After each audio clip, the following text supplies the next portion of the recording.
자, 안녕하십니까. 이시민의 주식뉴스공장 1월 10일 목요일 마감 브리핑을 시작을 하도록 하겠습니다. 자, 오늘은 약간 시장이 옵션 만기가 일단 마무리가 됐습니다. 일단 마무리가 됐고, 어제 상승분이 있죠. 어제 뭐 대형주 종목군들 기본 3에서 8%까지 올라간 종목군이 있고, 지수 자체의 상승폭도 컸기 때문에 오늘 옵션 만기를 핑계로 잠깐 쉬어주는 파동 나쁘지 않습니다. 일단 외국인이 장 마감 후에 매수 현황을 보니까 삼성전자, SK하이닉스, 삼성전자는 1,400억, 하이닉스도 거의 1,000억 가까운, 2,400억에 가까운 매수가 좀 들어왔고, 미국과 중국의 정상회담은 아니죠. 무역협정 관련된 서로 1차입니다. 여러분들 그 고위급도 아니고 차관급이에요. 이제 제일 마지막에 차관급들이 한번 만나서 의견 조율 부분들을 하는, 설령 우리가 이제 여기에서 보는 것 다음에 고위급 회담 정도 진행될 수 있는가, 이게 가장 중요한 키워드지, 차관급 회담 부분들에서 협상 마무리됐다고 해서 발표하지 않아요. 왜? 모든 일반 직장 생활에서도 보시면 모든 공은 상사가 진두지휘한 걸로 발표가 나와야 되죠. 최소한 부총리급 이상, 아니면 뭐 트럼프는 그런 거 발표하는 거 좋아하니까 트럼프의 뭐 미팅 있은 다음에 트럼프에 공적으로 올려야지 2020년도 내년에 있을 재선 구도 부분이 이미 시작됐다고 말씀을 드렸죠. 차관급 회담 부분들이 있어서 바로 무역협상 타결된다라고, 물론 저도 기대를 살짝 하긴 합니다만은 그렇게 나오기는 쉽지는 않죠. 단지 이제 다음 차관급 회의 다음에 고위급 회담 부분에서 어떤 내용 부분이 나올 것인가, 이런 기조 자체만으로도 일단 양호라는 얘기를 좀 들어보도록 하겠고, 요즘에 그 CS 관련된 부분들이 이제 내일까지 진행을 합니다만은 보고 있으면 뭐 장중에도 그 플렉서블 폰 동영상을 하나 카카오톡과 텔레그램 올려드렸어요. 일단 뭐 잘 만들었습니다. 근데 자세히 보시면 뭔가 좀 조잡스러운 부분이 없지 않아 있어요. 물론 그 정도까지 기술 구현을 하는 신생 벤처기업인데, 중국의 신생 벤처기업이 그 정도까지 만들 수 있다라는 거 상당히 쇼킹합니다. 그 동영상을 왜 보여드리고 올려드렸냐면, 다음 달 정도, 이제 다음 달 MWC에서 삼성이든 LG전자든 아마 플렉서블 폰이 일단 전시가 될 가능성이 높아요. 이걸 잘 보셔야 돼요. 우리 그냥 삼성전자하고 SK하이닉스, 삼성전자의 스마트폰, LG의 스마트폰, 물론 삼성전자도 이미 경쟁력 부분이 상당히 도태됐다는 표현이 맞을 것 같고, LG전자는 아직도 많이 헤매고 있죠. 근데 일단 기준선은 오늘 동영상에서 올려드린 중국의 플렉스블 폰 CES에서 전시 개최했던 그 폰 이상의 퀄리티를 나와야 된다. 그게 미니멈이에요. 최소한 그 이상은 나와야 된다는 거예요. 이게 그 중국 제품 같은 경우에는 구부렸을 때 뭔가 화면이 너무 좀 두께가 두껍고 뭔가 좀 부자연스러운 부분이 없지 않아 있긴 합니다만은, 첫 번째 개척품으로 다른 업체 대비 신속하게 제품을 뺐다는 거, 출시를 했다는 거, 이게 가장 중요한 부분이에요. 그리고 CS에서 SK텔레콤이 지금 미국의 방송 시스템 진출을 하고 상당히 공격적인 투자 부분들을 합니다. 공격적인 투자 부분들을 진행하는데, 그 포석 부분들을 보면 생각보다 잘하는데 라는 생각 부분들을 가질 수밖에 없어요. 잘하고 있어요. 그리고 CS 통해 가지고 방송, 그 다음에 통신, 그 다음에 모빌리티, 공유 다 지금 융합되는 흐름 부분들이 좀 보이고 있습니다. 화면에 지금 기아차의 그 모빌리티 차량 컨셉 부분들 모양이 보면 아우디나 도요타 걸 많이 좀 카피를 한 것 같습니다만은 좌석이 그 운전석이 없죠. 운전석이 없다 보니까 이제 차량이 하나의 엔터테인먼트화 되는, 여기에 모든 결제 시스템, 데이터, 통신, 모든 게 집약되면서 가장 큰 전자기기가 되려고 하는 본격적인 하나의 시그널 부분들이 보이고 있다는 얘기를 첫 번째 드려보도록 하겠습니다. 여기 계속 잘 보셔야 돼요. 왜? 이 CS의 흐름 부분들이 나와 있던 기술 자체가 지난달에 수소차 CS, 수소차 관련된 종목군들의 상승을 이끌었던 하나의 종목 장세 부분들이 보여줬다고 말씀을 좀 드렸죠. 그것처럼 CS 관련된 기술이 시차를 두고 우리의 실생활에 이제 기대가 아니라 하나씩 제품화가 될 거예요. 그 제품화가 됐을 때 그 제품의 밸류라인 부분들의 기술력 부분들이 가지고 있는 회사와 가지고 있지 못한 회사들은 당연히 차별화가 될 수밖에 없겠죠. 성장의 사이클 부분들을 진입하는 회사, 그 다음에 도태되는 회사, 기존에 잘해왔더라도 이 새로운 판 자체가 바뀌고 있는 부분에서 살아남지 못하면 그 종목군을 가지고 있을 때는 중장기 하락 추세 부분들에 진입될 수밖에 없고, 반대로 현재 시장에서 주가가 가든 안 가든 별로 중요하지 않아요. 그게 중요한 게 아니라 향후에 이 4차 산업혁명이라든지 5G 혁명에서 제가 혁명이라고 말씀을 드렸어요. 계속 여러분들 혁명이라고 말씀드렸는데 그 혁명의 기술력이라든지 그 혁명 부분에 올라탈 수 있는 기업들은 현재 주가가 가든 안 가든 그게 별로 중요하잖아요. 왜? 이제 큰 판이 계속 워밍업이 가속화되고 있기 때문에 그런 종목군들 지금 안 가더라도 원형 바닥을 만들면서 중장기 신고가 파동 부분들을 만들 수 있는 가능성이 상당히 높다라는 얘기를 두 번째 좀 드려보도록 하겠습니다. 자, 그래서 교점 정리를 좀 해드리면 일단 50만 기가 마무리됐습니다. 중국과 무역 협상 관련된 부분에서 아마 지금 다음 얘기가 나오는 게 차관급 다음으로 고위급 관련된 부분들 얘기가 나오고 있어요. 아무래도 의견 차이가 있죠. 특히 지재권 관련된 부분들이 차관급 만나가지고 한번 만나서 해결될 일이면 작년 거의 1년 동안 끌고 오지도 않겠죠. 모든 공은 상사한테 밀어줘야 됩니다. 담판해가지고 체결했다. 그래야지만 트럼프 지금 셧다운 민주당하고 회담 부분들 하면서 30분 만에 협상장 박차가 나왔죠. 박차가 나와서 국가가 쓸 수 있는 대통령이 가지고 있는 권한을 쓸 수 있다. 계속 서로 이런 좀 부분들을 하고 있어요. 그 와중에 중국과의 협상 부분들이 잘 진행된다 하면 민심은 어디로 갈까요? 민주당이 가는 게 아니라 공화당 쪽에 가겠죠. 셧다운이 되더라도 미국과 중국의 미중 협상 부분들 잘 진행되거나 아니면 북미 정상이 북핵 관련된 리스크 부분들을 줄이는 어떤 프로세스 부분들 진행되게 된다 하면 이 57억 달러, 50억 달러의 규모 가지고 갑론을박하면서 셧다운을 진행하는 그 화살은 민주당한테 갈 것입니다. 그 삿바 싸움 계속 하고 있어요. 그래서 30분 만에 협상장 나오고 계속 그런 셧다운이 계속 진행이 될 것 같아요.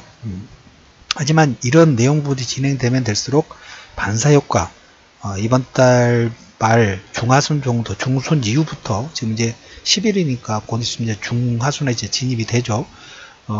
폼페이오와 김영철의 2차 정상회담을 위한 사전 모임 또는 류 부총리의 워싱턴 가능성 부분들의 차관급 회의 다음으로 고위급 회담의 가능성 부분도 두 개가 동시다발적으로 같이 올라간다는 그런 부분들을 여러분이 잘 보실 필요가 있다는 말씀하고, 두 번째로 이제 그 CS에서 여러 가지 내용 부분이 나오고 있다고 말씀드렸죠.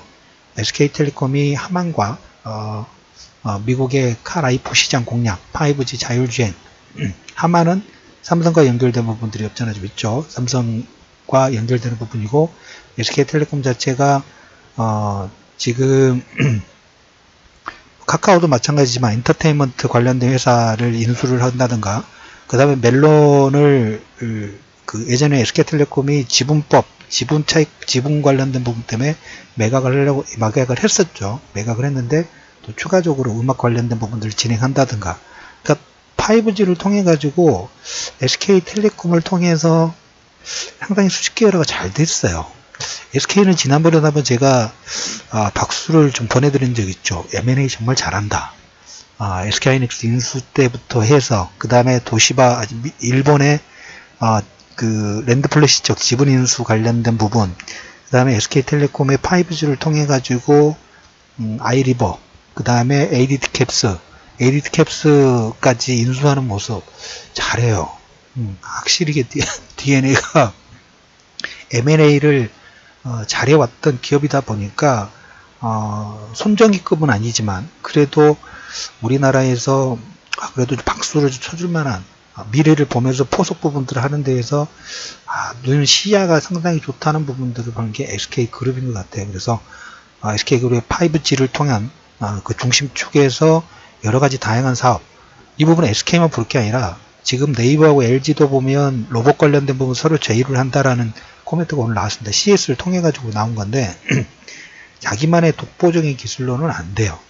하나로 한 게 아니라 서로 계속 융합하면서 판을 키워야 된다는 그런 포석 부분들을 좀 잘하고 있고, 기아차 그리고 포드도 2020년도부터 모든 신차에 5G망 탑재, 그리고 이제 이런 그 규제 샌드박스, 어떻게 보면 중국 같은 경우에 이 데이터를 이용한 5G가 됐을 때 IoT라든지 5G가 됐을 때 데이터가 뭐 지금의 100배, 200배 정도 이상 증가를 합니다. 그러면 그 데이터를 가지고 우리는 개인정보 때문에 진행하지 못하는 부분들, 진행하지 못했던 부분들 있죠. 데이터를 가지고 어떻게 데이터를 어떻게 추출할 것인가, 이게 더 중요한 부분들이 없지 않아 있는데 중국은 이 빅데이터 관련된 부분에서 가장 많이 앞서가 있어요. 가장 많이 앞서가 있어요. 우리나라도 보면 그 데이터를 어떻게 풀어줄 것인가, 어떻게 이용할 수 있을 것인가, 아마 추후에는 우리 데이터를 사고 팔고 할 수 있는 이런 시장까지 좀 될 겁니다. 여기에 따라서 이 여러가지 5G를 이용한 부가가치 산업군의 확산 속도 부분들이라든지 파이 자체가 엄청 커질 수가 있어요. 근데 우리나라도 보면 카풀도 지금 우버라든지 이것도 못하고 있죠. 물론 기존의 산업군 자체의 저항이 심하고 어떻게 좀 잘 조율을 하면 좋겠습니다만은 이 흐름을 벗어날 수는 없어요. 왜? 지금 우버도 마찬가지고 모든 차들이 2020년도부터 최소한 2025년부터는 운전자가 없어요.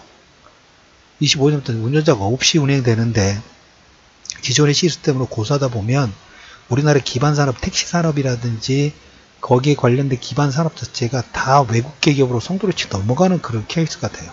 근데 이제 이 자율주행 하나 부분들이 뺏기면 그것만 끝나는 게 아니라 하나의 결제 시스템하고 모두 엔터테인먼트가 다 융합된다고 그러죠. 하나의 그게 플랫폼이 돼버려요. 그 플랫폼을 뺏기면 지금 택시 하나 뺏기는 게 중요한 게 아니에요. 거기에 연관되는 자동차, 엔터테인먼트, 결제, 여기에 모든 게 지금 거의 다 뺏긴다고 보시면 돼요. 그만큼 너무 늦으면 안 돼요. 그래서 이번 달 17일부터 규제 샌드박스 더 빨리 풀어야 되는데 너무 좀 느린 부분이 없지 않았어요. 올해 1년 5G가 진행되면 원격으로도 마찬가지고 할까 말까라는 게 아니라 먼저 가서 깃발을 꽂아야 돼요. 왜? 다른 나라보다 5G 통신이 우리나라 그래도 좀 빨리 진행되죠. 그러면 5G를 이용해서 그런 부가가치 부분들의 기술력이라든지 플랫폼 부분을 만들어가지고 빨리 해외에 진출을 해야지만 그나마 우리의 IT 강국의 명맥이라고 할까요? 이걸 조금 잡아낼 수 있어요. 그런 측면을 보시면 됩니다. 그러면 여기서 우리가 봐야 될 건 뭘까요? 여기에 연관되는 산업군, 기술력을 가지고 있는 회사들 계속 뭐 해야 됩니까? 눈에 부릅뜨고 찾고 그냥 여기는 장보고 스타일처럼 적립식으로 차분하게 기배로 그냥 끌고 가면 돼요. 제가 이제 작년 12월부터 1월과 2월 최근에 많이 강조 부분들을 해서 문의도 많이 오고, 문의 많이 오는 걸로 알고 있습니다. 문의도 오고 편입 부분들 진행하신 분들도 있는데 대부분 상당 부분이 많이 주춤주춤 하세요. 주춤하시는데 저는 주춤하는 거 이해는 돼요. 11월 달에도 그랬고 12월 달 급락분의 트라우마를 계속 가지고 있기 때문에 액션을 못해요. 근데 이상하게 지금 액션을 못하는데 나중에 음봉일 때는 액션이 안 되다가 장대 양봉 나오면 액션을 해요. 항상 그래왔죠. 항상 그런 투자 부분들을 진행했어. 남들이 안 할 때 무조건 너도 나도 다 불안하다 그래. 그러면 그때는 한번 발을 살포시 담가봐야 되는데 그때는 남들도 불안하니까 군중심리죠. 할까 말까 고민하다가 그때 안 해. 그리고 올라가다 보면 그때 했었어야 되는데. 근데 주변에서 올라가도 장대 양봉이 나오면 그럼 나도 한번 해볼까? 하고 항상 몰리죠. 항상 옥박자를 타는 거예요. 옥박자. 남들은 중요하지 않다고 제가 강조를 드리죠. 어차피 지금 우리가 신년 효과를 볼 수 있는 이 효과 부분들, 매일 아침에 장 시작할 때 장 시작해서 9시부터 길게 10시 반 정도 시간 타이밍 부분들이 1분기예요. 연봉의 기준 부분은 1분기, 2분기, 3분기 이 시간 내에 결정이 됩니다. 그 시간이 지나면 뭘까요? 한번 에너지를 분출을 하면 9시 반, 10시부터는 조금 쉬어가는 파동 부분이 나와요. 물론 그때마다 모멘텀이라든지 정책적인 부분들 아니면 산업 사이클에 따라서 종목권의 상승 부분들은 약간 틀리긴 하지만 1차적으로 1년 중에 가장 강한 파동이 12월 말, 1월 이 시간이라고 말씀을 좀 드렸죠. 계속 할까 말까 부분들에 나중에 장대양봉 나와가지고 그때는 해도 될까요? 제발 그러지 마세요. 제일 그런 얘기 듣고 싶지가 않아요. 왜? 매매는 설령 나중에 우리가 안전 부분들의 마진폭을 잡을 때 확률이 지금의 손실 확률이 높을 때냐 낮을 때냐, 손실 확률 부분들이 최대한 낮을 때, 향후의 성장 가치 부분들이 높을 때 이때 투자를 하는 거지. 확인됐으니까 장대양봉 나왔으니까 수익률이 확인됐네? 그때 투자하는 건 아니에요. 투자는 미리 길목 지키기를 하는 의미라고 보시면 될 것 같습니다. 자, 그래서 1월 10일 멈칫멈칫 하지 마시고 1월과 2월달 이때는 채찍을 좀 들어야 되나? 아무튼 차관급 회담 부분들이 끝나면서 이제 고위급 회담 관련된 부분들이 내용이 나올 것이고, 그 다음에 북미 정상회담 관련된 부분들 내용 부분들이 나올 것이고, 이 차관급 회담의 다음 스텝 부분들은 일단 그 중국의 미중 협상단이 미국으로 본국으로 가서 보고한 다음에 다음 스텝 부분들이 아마 나오지 않을까 싶습니다. 그래서 시장의 지금 컨센서스 부분들은 이번 달 그러니까 이제 다음 주면 중순이 넘기 때문에 한 10일에서 15일 정도 선, 이달 말까지 중하순 정도까지 고위급 회담, 아무튼 그렇지 않아도 왕치산 회담이 2주 뒤에 있습니다.